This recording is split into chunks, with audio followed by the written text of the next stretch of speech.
اس موقع پر امت مسلمہ کا کیا فرض بنتا ہے؟ اس موقع پر جب مظلوموں کو اللہ تعالیٰ نے فتح عطا فرمائی ہے، اس موقع پر جب دنیا بھر کے لوگ اپنے قیدیوں کے لیے گوانتانامو بے میں ہوں یا امریکن جیل میں ہوں یا اسی طرح دنیا بھر کے ٹارچر سیلز میں جہاں جہاں یہ لوگ لے جا کر غیر قانونی قیدیوں کو رکھتے ہیں، ان کی رہائی کے لیے بات کر رہے ہیں، عملی طور پر انہیں رہا کروا رہے ہیں، بہت سارے لوگ وہاں سے واپس آ چکے ہیں، اس موقع پر امت مسلمہ اور بطور خاص پاکستان جہاں کی ڈاکٹر عافیہ صدیقی شہری ہیں،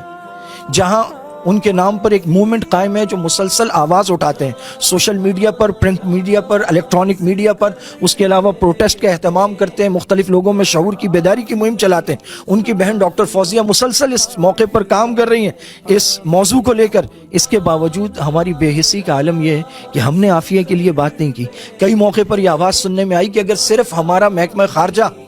ایک خط لکھ دے تو بھی اس میں بہت ساری آسانی ممکن ہے، وہ بھی نہیں کیا گیا۔ یہ پوری زندگی کے لیے ایک کلنک ہے۔ اگر آج ڈاکٹر عافیہ صدیقی کسی طرح واپس آ جاتی ہیں، اور یہ موقع اچھا ہے اس موقع پر جبکہ امریکہ بہت مشکل میں ہے اور بہت سارے معاملات میں وہ پاکستان کی مدد چاہتا ہے اور اس وقت بھی اس کی بہت سارے معاملات میں مدد کی جا رہی ہے، تو اس کے بدلے میں کم از کم ڈاکٹر عافیہ صدیقی کو لے لیا جائے، ورنہ ساری عمر کے لیے اگر ڈاکٹر عافیہ کو کچھ ہو گیا، یہ ایسا کلنک کا ٹیکا اور ایسا دھبا لگے گا کہ یہ کبھی مٹ نہیں پائے گا۔ اور ڈاکٹر عافیہ صدیقی صرف پاکستان کا مسئلہ نہیں ہے، دنیا بھر میں جہاں جہاں مسلمان ہیں، پڑھے لکھے باشعور شہری ہیں جو انسانی حقوق اور عورتوں کے حقوق کے لیے کام کرتے ہیں، وہ اس کے لیے فکر مند ہیں۔ ان کے لیے دنیا کے کئی ممالک میں بچوں نے مظاہرے کیے، خواتین نے مظاہرے کیے، حتیٰ کہ امریکہ کے سابق اٹارنی جنرل ایک مشہور شخصیت رمزے کلارک، انہوں نے یہ کہا کہ میں نے اس پورے کیس کی اسٹڈی کی ہے، میں اس نتیجے پر پہنچا ہوں کہ عافیہ صدیقی بالکل بے گناہ ہے، معصوم ہے، اور انہیں قطعاً ظالمانہ طریقے سے یہ سزا سنائی گئی ہے، اور یہ دنیا کی مظلوم ترین لڑکی ہے،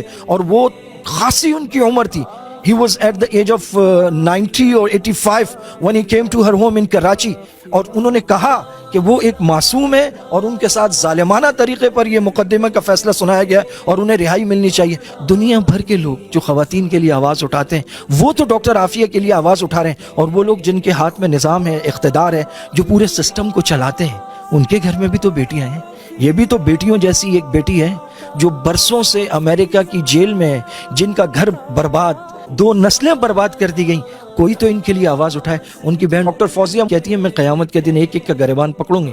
اور میں کھڑا کروں گی اللہ کی بارگاہ میں، اور میں پوچھوں گی کہ یہ وہ لوگ ہیں جنہوں نے آواز نہیں اٹھائی، جنہوں نے ہمارا ساتھ نہیں دیا۔ مسلمانوں کم از کم آواز تو اٹھاؤ۔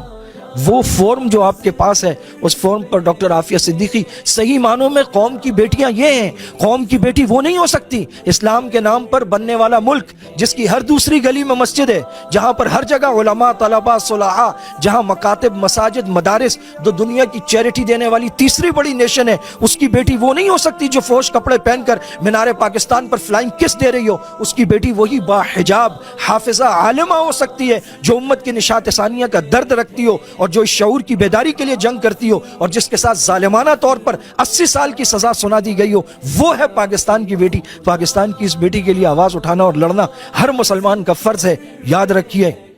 قحط میں مرتے ہوئے لوگ انہیں چھوڑا جائے گا، اور قوم کی بیٹی جو کفار کی قید میں ہوگی اسے چھڑوایا جائے گا۔ یہ ہے اسلام کا حکم۔ ایسے موقع پر بھی اگر کوئی پہلو تہی کرے گا تو اسے یاد رکھنا چاہیے ایک دن اسے اللہ کی بارگاہ میں کھڑا ہونا ہے۔